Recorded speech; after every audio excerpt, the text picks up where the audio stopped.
Yo, what's up guys? Kali Politika. Ngayon pag-uusapan natin guys yung invitation ni Trump kay BP Sara pati kay PRD sa inauguration niya. Tapos eto matindi guys, si Bongbong Marcos guys, si BBM, no. Hindi siya invited pero tumanggi siya na pumunta sa inauguration. So, anong reaction ko dito guys? Sa pag-invite ni Trump kay BP Sara pati kay Pangulong Duterte. So, ang reaction ko diyan ganito guys, no. So, alam naman ng mga pinuno ng iba't ibang bansa na si BBM ang presidente ng Pilipinas. So, ba't hindi siya in-invite? Kasi, guys, si Trump walang respeto, hindi niya nire-respeto si BBM or hindi niya nire-recognize si BBM. No, hindi niya nire-recognize. Kasi, ikaw ba naman? Ikaw yung pinuno ng basta hindi ka i-invite tapos yung vice president i-invite pati yung former president, di ba? So, malaking ano 'yon. Malaking sampal yung kay BBM. So, walang masama doon pero may ibig iparating si Trump kay BBM. So, ito ang diyan.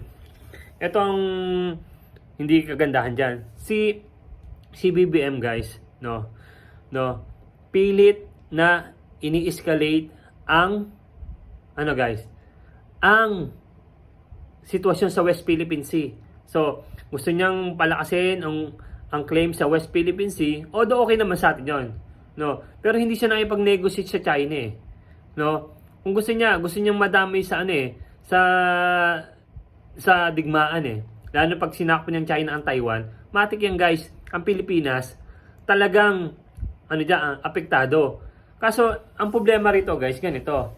Si Trump kilala natin anti-war yan, no. Kung yung Amerika nga na superpower guys, pagdating sa military, no, naipag-negotiate sa China, tayo pa kaya ng walang ballistic missile or anything na wala tayong panlaban sa China, hindi tayo nakipag-negotiate guys, no.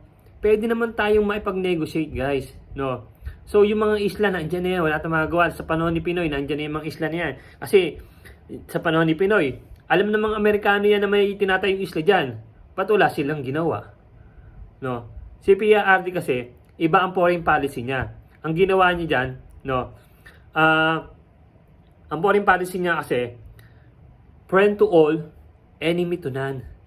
Dapat ganun na lang tayo Kasi pa nagkadigmaan yan guys, kawawa Pilipinas.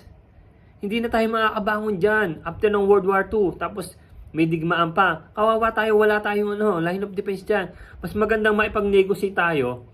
Habang naipag-negotiate tayo, papalakasin yung military natin. Dapat ganun. Diba? Yun na ang logic dyan Yung Amerika nga napakalakas number 1 pagdating sa military na ipag-negotiate sa China, gawa ng trading Gawa ng trade Diba? Kasi halos lahat ng mga ginagamit natin, made in China Diba? Trading partners kasi yan Kahit anong pagtatalo ng Amerika pati China, naipag-negotiate pa rin ang Amerika. Sila number 1 na. Superpower na ipang-negotiate. Tayo pa kaya na hindi tayo wala tayo sa katiting ng military power ng China. So, ganun na dapat gawin natin guys. May pang-negotiate tayo, palakasin natin ang military natin. No, darating yung punto hindi man ngayon, mga after 10 dekada o 20 decades, makakarating din tayo doon. Kaso nga mga patay na tayo pero at least maganda yung patutunguhan ng Pilipinas. Huwag na tayong makisali sa giyera. No? Amerika nga, kaalyado natin naipag-negotiate sa China, tayo pa kaya. Yun lang masasabi ko guys. So, yun lang guys. So, Kali Politika. So, pag-isipan nyo rin minsan, kung tama ba yung opinion ko or mali. Kung mali, mag-comment lang kayo. Kung kayo agree naman, like and share naman. So, Kali Politika guys. Thank you.